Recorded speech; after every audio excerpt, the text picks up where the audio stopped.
Как вылечить кашель? Сухой, мокрый, самый застарелый. Этот способ работает на 100%. Ловите народный рецепт. Для этого нам понадобится лавровый лист и имбирь. Берем 2-3 листика лаврового листа, хорошенько разминаем и бросаем в кипящую воду. Затем моем имбирь и нарезаем вот такими колечками. И добавляем имбирь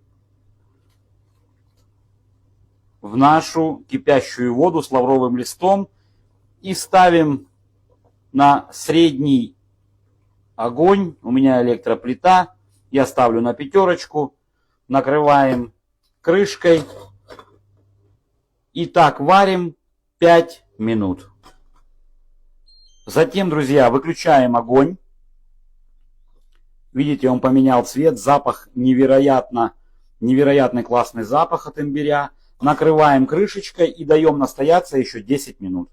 После этого, как наш напиток настоялся, берем чашку, сито и процеживаем в чашечку наш напиток.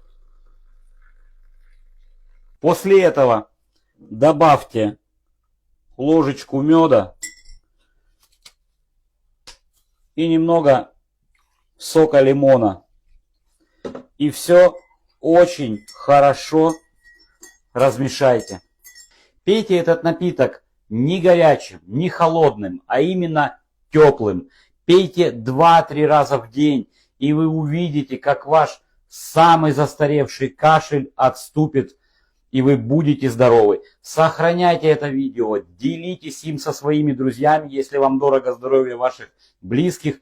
Пишите комментарии и, конечно же, подписывайтесь, потому что впереди у нас много интересного. Будьте здоровы!